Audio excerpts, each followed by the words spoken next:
Welcome to the Liberating River, where spiritual freedom meets soul-aligned wealth. I'm your guide, Wanda Nesbit. Let's break free, build boldly, and live fully together.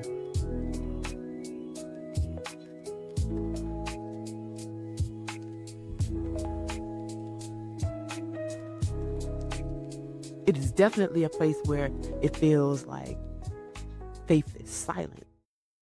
And silence can be terrifying. But realize silence is not absence. It is recalibration. The divine speaks differently in the wilderness. The divine talks directly to you. If you need proof, look at all the sacred books. Everywhere you look. Whenever somebody was in the wilderness, what happened? It was a place of training or cleansing or awakening for that person. And they had to tune out the distractions of others because God is not going to compete with that noise that's within your ears. It does not come through pulpits or perfection, but through silence, through the wind, through the memories, through sometimes even music, through breath. When you have been trained to hear God through noise, quiet can sound like abandonment. It can sound like God's not with you anymore. But stay there. Do not run from it. Hear me. Do not run from it. The wilderness is a critical and imperative place for your growth. I promise you, just like all the other witnesses that have been through the wilderness, it builds your relationship with God. That's where your true relationship with God strengthens and develops. Why? I'm going to say it again. Because quiet is the sound of your soul remembering its place and remembering that God is always with you.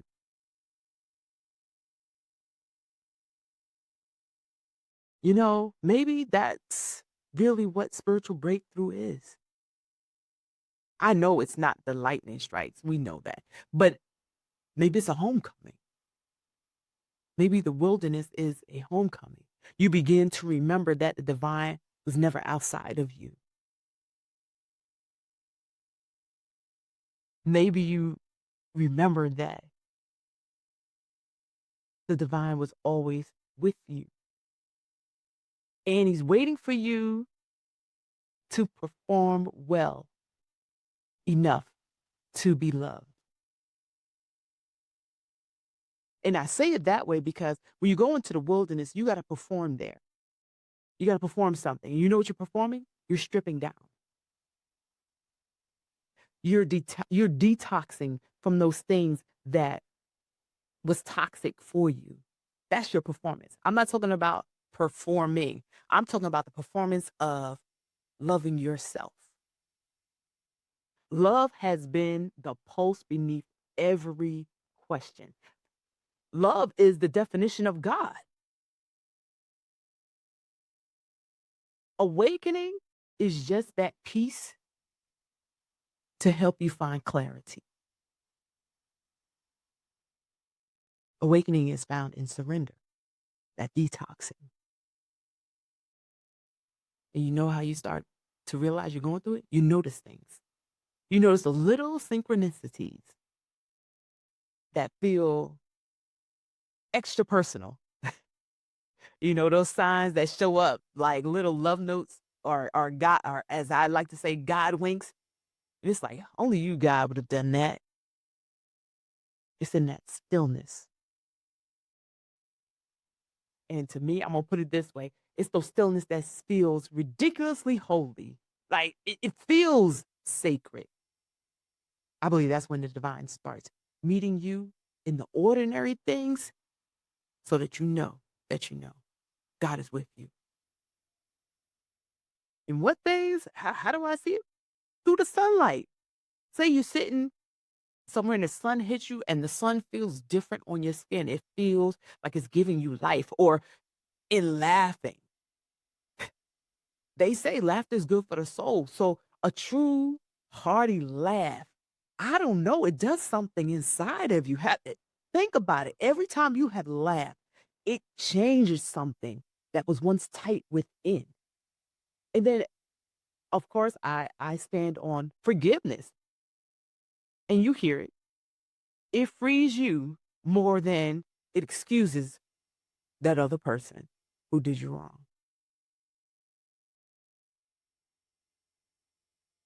Something else that I have found during the deconstruction is there is a stage in that journey I feel is called integration. It is when you stop needing to destroy the old just to prove you've grown. I know we always like to clean up stuff, but sometimes it's not a cleanup. Sometimes everything is merging at the same time. You're breaking through the ground. The seed breaks through the ground at the same time that it's growing. You know what I mean? When you can hold, I'll put it this way, when you can hold what once hurt you and still bless what it taught you. Woo! Can you do that? Can you hold what once hurt you? And you don't have to worry about crying and tearing, but you can still bless and say, thank you for the lessons you taught me. You do not owe anyone your face story neatly wrapped up. Ah, listen, let me say this again. You do not owe anyone your face story. No one. That's between you and God. You are allowed to be a walking contradiction. I said it. You can be a walking contradiction. Why? You know what? Don't even believe me. I'm going to go right back to the cloud of witnesses. Look at all, and I mean all of the spiritual leaders down through history. They were all walking contradictions. They refused to live a life in containment. So question, doubt, analyze. That's what they did. You can do it.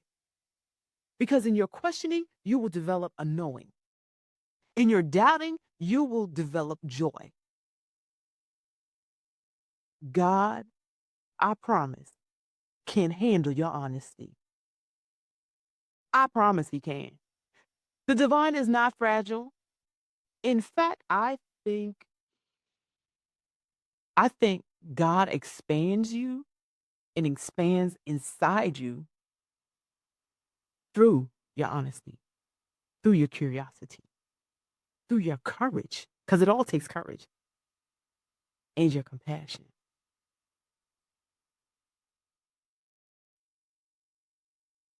Based on God's resume,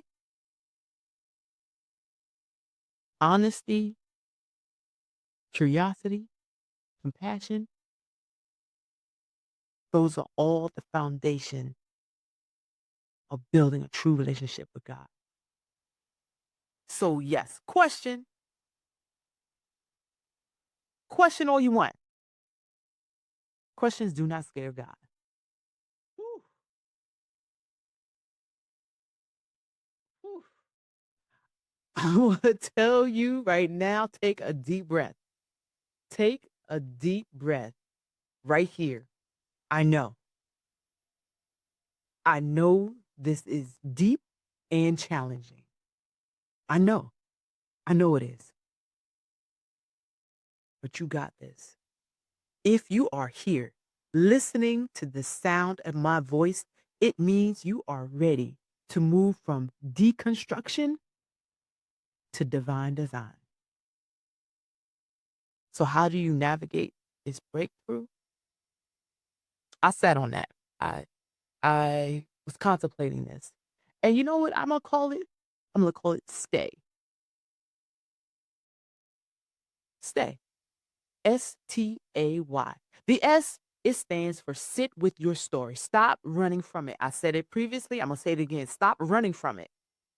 Listen to what it is trying to show you and tell you. The T stands for tell the truth. Tell the truth even if it costs your comfort, even if it is messy. Truth clears the space so freedom can live. Because if you don't tell the truth and you make all these lies, freedom does not live in a lie. The A stands for ask better questions. Stop asking, what's wrong with me? What can I do better? That's the wrong question. The question should be, what is this teaching me about love? I said it before, I believe love is the heart of everything. Is love at the root of this, whatever your this is. Why? Yield to new revelation. Not everything needs to be rebuilt immediately. Please realize that and know this. It may not be immediate. It may not. Some of our foundations need to rest before we can see the rise, right? So, like I've mentioned before, our souls are like dirt. And after we till the soil, similar, this is being similar to a farmer. After you till the soil, sometimes there's a moment of rest. What's the resting for? Because sometimes the soil needs to settle as it's getting prepared for the next stage.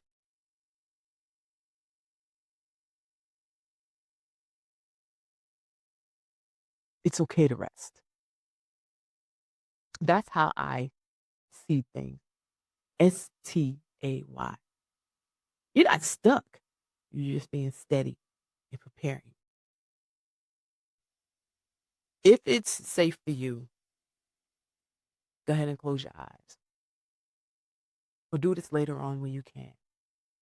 But do this. Imagine you're standing in a river. You feel the coolness of the water. You're strong. You're swaying a little bit. The kind that if you let go, it will carry you if you trust it. Behind you is the old version of you, the old faith, the rules, the noise, the striving. Ahead of you, a horizon glowing, glowing with something you cannot yet name, but you definitely feel, and you feel it pulling you. The water's moving around your feet and your knees. Imagine what the river is telling you. You are safe to release. You are safe to remember. You are safe to return. Now ask yourself, what would it look like if I trust my soul unfolding? How does divine love want me to meet now? Not as I was, but as I am. Let your mind rest on those answers. You do not need to rush the revelation. It is always about you meeting you. And when you meet you, it'll be the right time. And as we step out of this moment, remember this truth. Deconstruction is not the end of your faith. It is the end of imitation faith. What's being born inside of you is something truer. It's a living, breathing connection with the divine. I'm so glad that connection with the divine does not need validation from anyone to be real. So breathe deep. You are not lost. You are being found. You are not broken. You are being rebuilt on truth. You are not faithless. You are being freed from falsity, from imitation. And when you walk through the wilderness long enough, you stop asking the questions that provide you old answers. What you do, you start listening for the new sound, for the new language that God is speaking to you with. And at that moment, that is your divine awakening. It is the river at work in you and around you. Keep surrendering to love. Keep becoming who your spirit remembers you to be. Because freedom, wealth, and alignment, they were never rewards to be earned. They were always your divine inheritance. Reclaim it. Until next time, keep flowing in freedom. Thanks for flowing with us on the Liberating River. Subscribe, share, and come back next week for more wisdom, wealth, and alignment. Stay free, stay grounded, stay bold.